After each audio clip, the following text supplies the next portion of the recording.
Hello student, welcome to mission creative education. आज जो हम चैप्टर करने वाले हैं क्लास 12 के chapter number 12, linear programming problem. Linear programming problem, अच्छा ये रिलेट करता है ना लीनियर इक्वेशन से। लीनियर इक्वेशन भी हमने पढ़ा है। लीनियर इक्वेशन क्या होता था, लाइक अगर हम जनरल फॉर्म की बात करें x plus b y equal to c, linear equation है ना। अच्छा, अब इसका जो ये हम देख रहे हैं चैप्टर में लीनियर प्रोग्रामिंग प्रॉब्लम, इसका क्या मतलब है। अच्छा, एक कोई भी आपके पास एक फंक्शन होगा, लीनियर इक्वेशन का फंक्शन होगा, ठीक है। उसमें क्या होगा, आपकी प्रोग्रामिंग उससे रहेगी। प्रोग्रामिंग आने का मतलब कि जैसे हम कोई भी कंप्यूटर पे प्रोग्रामिंग पहले से क्या कर देते हैं, फिक्स करते हैं, उसमें प्रोग्रामिंग फिक्स करते हैं कि हम ये इनपुट देंगे तो हमें आउटपुट क्या मिलेगा। तो सिंपली यही चीज इस प्रॉब्लम में, इसके लीनियर प्रोग्रामिंग एलपीपी के प्रॉब्लम में हमें यही क्या करना है कि हम पहले से इनपुट आपका गिवन रहेगा कि ये इनपुट डालेंगे तो हमें आउटपुट क्या मिलने वाला है। ठीक है, चलिए। अच्छा, इसके इंट्रोडक्शन में हम ज्यादा बात नहीं करेंगे, जो भी मेन चीजें होगा सिर्फ और सिर्फ हम उस पर बात करेंगे। और मैक्सिमम जो इस चैप्टर से रिलेटेड चीजें हैं, जब हम इसके क्वेश्चन करेंगे तो वहां पे मैक्सिमम चीजें क्लियर हो जाएंगी। तो जो भी मेन चीजें हैं, जो भी इसके इंट्रोडक्शन में जो बेसिक चीजें हैं, उस पर मैं अगर बातें करूं तो इसमें कुछ चीजें, कुछ पॉइंट मैं आपको बताता हूँ कौन कौन सा पॉइंट आता है। तो एक आता है ऑब्जेक्टिव फंक्शंस, ठीक है। ऑब्जेक्टिव फंक्शंस पे बात करेंगे, उसके बाद बात करेंगे हम सब्जेक्ट टू कांस्टेंट, ठीक है। अब ये हो सकता है कि थोड़ा ये सब चीजें नई लगे, लेकिन टेंशन वाली बात नहीं है, सारा चीजें क्लियर हो जाएगा। सब्जेक्ट टू कांस्टेंट कहने का मतलब कि ये पहले से, जैसे मैंने बोला कि कंप्यूटर में क्या होता है कि पहले से इनपुट हमारा फिक्स होता है कि इनपुट हम डालते हैं तो हमें आउटपुट मिलता है, ठीक है। तो उसी तरह उसी से रिलेटेड है सब्जेक्ट टू कांस्टेंट। और नेक्स्ट चीज है हमारा फिजिबल रीजन, ठीक है। कि हम ग्राफ बनाते हैं तो उसका फिजिबल रीजन क्या होगा, फिजिबल रीजन होगा वो बाउंडेड होगा कि अनबाउंडेड होगा, इसी सब चीज पे बात करना है। तो सबसे पहले हम बात करते हैं ऑब्जेक्टिव फंक्शन। ऑब्जेक्टिव फंक्शन, ठीक है। ये ऑब्जेक्टिव फंक्शंस जैसे जेड इजकल टू हमारे पास हो गया ए एक्स प्लस बी वाई, ठीक है। ये हो गया हमारा ऑब्जेक्टिव फंक्शन। अब इसमें करना क्या होता है लीनियर प्रोग्रामिंग प्रॉब्लम में कि हमें इस जेड को क्या करना होता है, या तो हम इसको मैक्सिमाइज कराते हैं या हम मिनिमाइज कराते हैं। या तो इस जेड को मैक्सिमाइज कराते हैं या मिनिमाइज कराते हैं, ठीक है। इस कंसेप्ट को हम ऐसे समझते हैं, ये लीनियर प्रोग्रामिंग प्रॉब्लम है। रियल लाइफ में इसका क्या यूज है, होता है दिमाग में आता है कि सर ये चीजें पढ़ रहे हैं, रियल लाइफ में क्या इसका यूज है, कैसे क्या करना है। तो देखो, रियल लाइफ की यूज की मैं बात करें तो इसलिए ये इंपॉर्टेंट हो जाता है क्योंकि रियल लाइफ में अगर हम कोई बिजनेस करते हैं, कोई ट्रेड करते हैं, ठीक है, तो वहां पे इस चीज का यूज होता है। कैसे होता है, जैसे देखो हम कोई बिजनेस स्टार्ट करते हैं, बिजनेस स्टार्ट करते हैं और कोई एक प्रोडक्ट बनाते हैं। तो प्रोडक्ट बनाते हैं तो माइंड में ये चीजें रहता है कि अगर उस हम एक बिजनेस स्टार्ट कर रहे हैं, प्रोडक्ट बना रहे हैं, तो इस प्रोडक्ट को क्या करना है, हमें सेल करना है, ठीक है। यहाँ तक क्लियर है। अच्छा, अब प्रोडक्ट हम उस सेल कर रहे हैं तो हमारी कोशिश होती है कि जो भी उसका प्रॉफिट, उस प्रोडक्ट पे जो प्रॉफिट हो ना, वो मैक्सिमम प्रॉफिट हो, ठीक है। एक चीज ये हो गया कि प्रॉफिट हमें क्या चाहिए, मैक्सिमम चाहिए। और जो कॉस्ट ऑफ प्रोडक्शन है, यानी उसको प्रोडक्शन को उस बनाने में जो कॉस्ट लगा है वो क्या है, हमारा मिनिमम हो। दो ही चीज का हमें ख्याल रखना होता है कि जो हमारा प्रॉफिट हो मैक्सिमम हो, और जो भी कॉस्ट लगा रहे हो मिनिमम हो, ठीक है।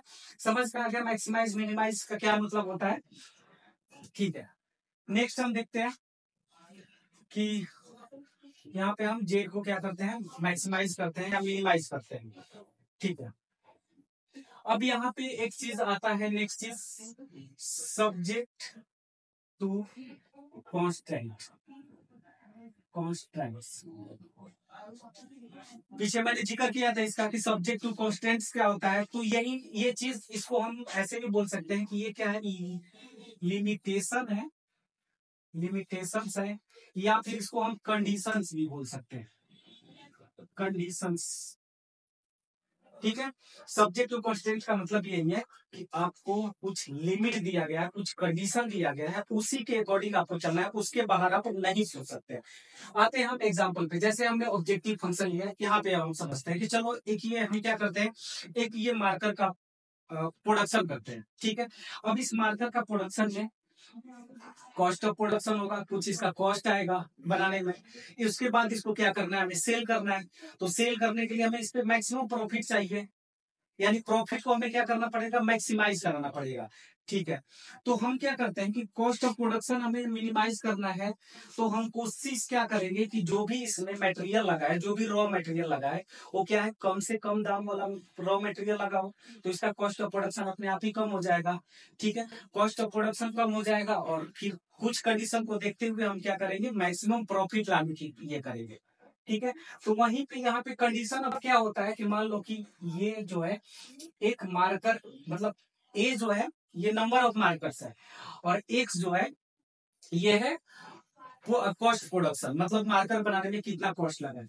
ये इसको हम ले लिए, जो बी है ये नंबर ऑफ बुक है, और ये क्या है, cost of production of book. ठीक है, ये बुक के प्रोडक्शन का कॉस्ट है। अब यहाँ पे कंडीशन क्या गिवन रहेगा कि आपको जो मार्कर का जो कॉस्ट है वो मैक्सिमम आप 5 रुपए ही रख सकते हैं, 5 रुपीज ही रख सकते हैं।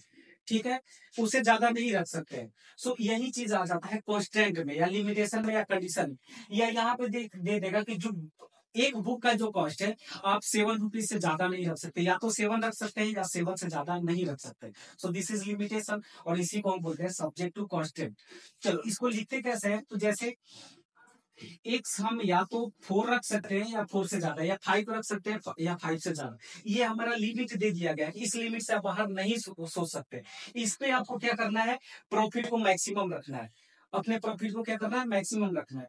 या ये दे दे y equal to less equal than 7, या तो 7 ले सकते हैं या 7 से छोटी कोई भी वैल्यू ले सकते हैं, इससे ज्यादा तो आप नहीं ले सकते हैं। ठीक है, this is the limitation subject to constant. ठीक है, या फिर हम ले सकते हैं कि एक्स जो है ग्रेटर इक्वल देन 0। ठीक है, यानी एक्स आप ग्रेटर इक्वल देन 0, मतलब 0 नहीं ले सकते किसी भी कॉस्ट का मतलब अब इस पे प्रोडक्शन का कॉस्ट 0 रुपए तो नहीं आएगा ना कुछ तो कॉस्ट प्रोडक्शन आएगा ही आएगा। ठीक है, तो ये उसके लिए ये कंडीशन हमारा रहेगा। ठीक है, तो यही हमारा लिमिटेशंस होते हैं, कंडीशंस होते हैं, या सब्जेक्ट टू कांस्टेंट होता है। आई थिंक कि आप लोग को समझ में आ गया होगा। नेक्स्ट चीज देखते हैं, नॉन निगेटिव कांस्टेंट कांस्टेंट्स। अच्छा, ये नॉन निगेटिव कांस्टेंट सब कांस्टेंट तो बता ही दिया आप यहाँ पे। ये नॉन निगेटिव कांस्टेंट्स क्या होता है, नॉन निगेटिव तो नाम से ही क्लियर है, नॉन निगेटिव का मतलब कि निगेटिव नहीं हो सकता है। जैसे मैंने ये लिया था x greater equal than 0, that means x कभी निगेटिव हो ही नहीं सकता है। X greater equal than positive सारा नंबर।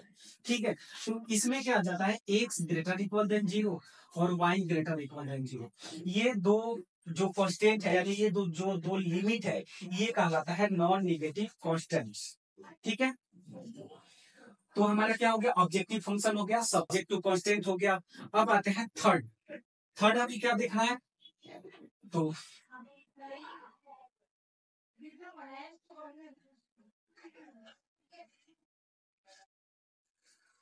जो थर्ड हमारा है ये है फिजिबल रीजन।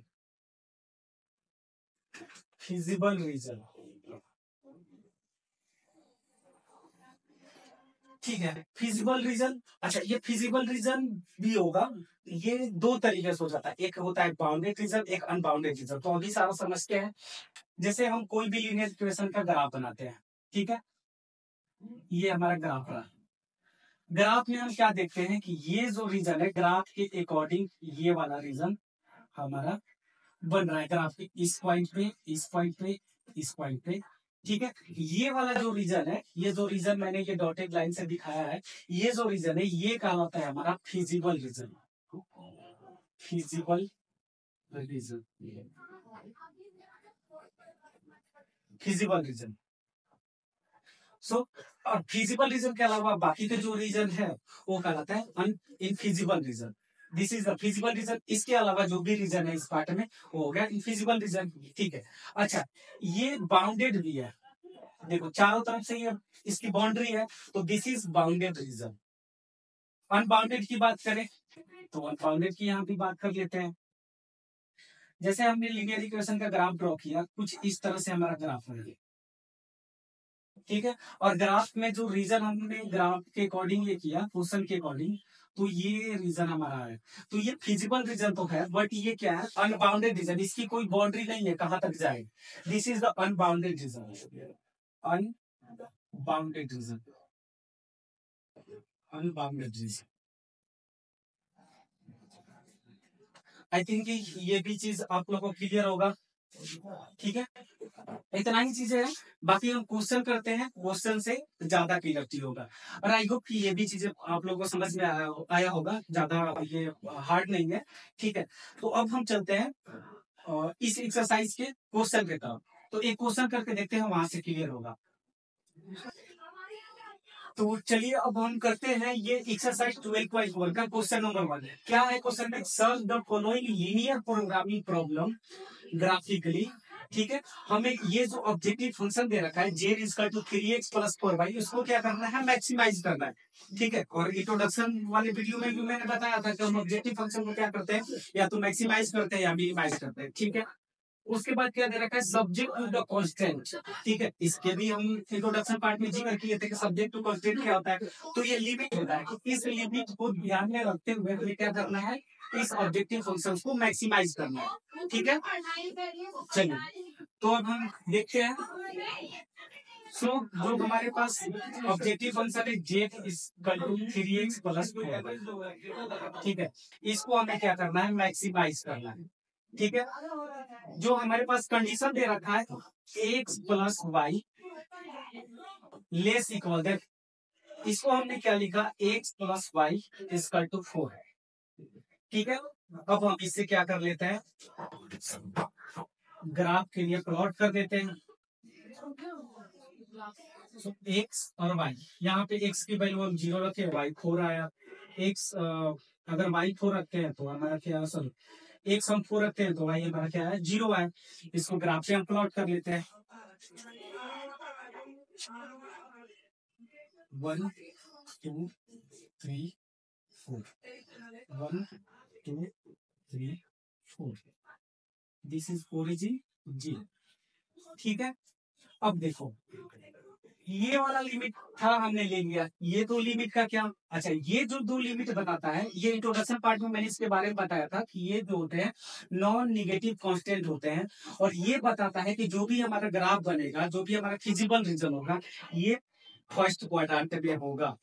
एक्स भी पॉजिटिव, वाई भी पॉजिटिव, और ये कहाँ होते हैं, फर्स्ट क्वाड्रेंट में होते हैं। तो इसका मतलब है कि जो भी हमारा ग्राफ बनेगा फर्स्ट क्वाड्रेंट में बनेगा। ठीक है, तो यहाँ से हम ग्राफ के पॉइंट ये कर लेते हैं 0 और 4, यानी x 0 और y 4, दिस इज ये हो गया हमारा 0 और 4, और ये हमारा हो गया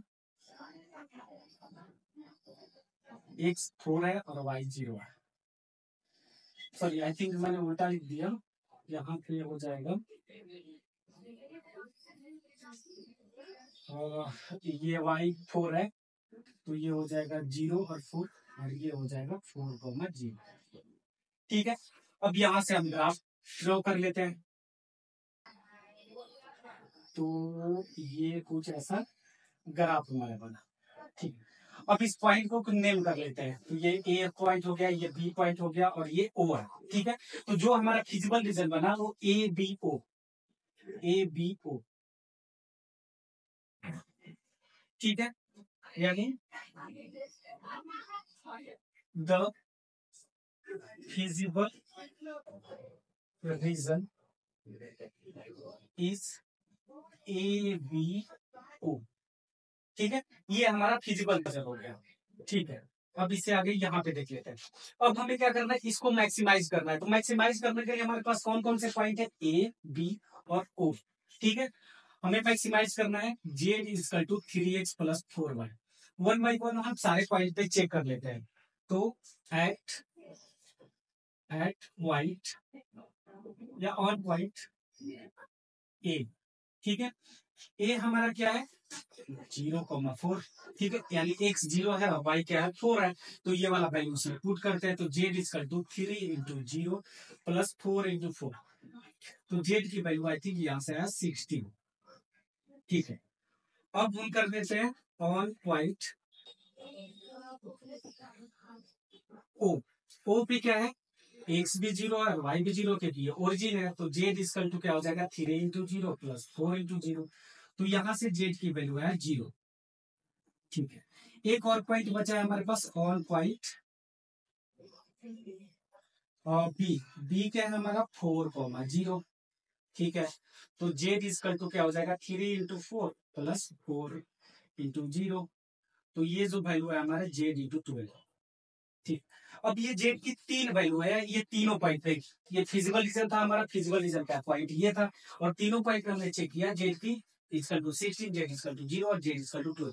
अब यहाँ पे मैक्सिमम वैल्यू हमें दिख रहा है ये। So last z is maximise at, और कौन सा पॉइंट है ए और 0,4। यानी ए पॉइंट पे क्या है जेड मैक्सिमम वैल्यू देगा। ठीक है, जिसका कोऑर्डिनेट 0,4 है। आई होप कि समझ में आ गया होगा। ठीक है,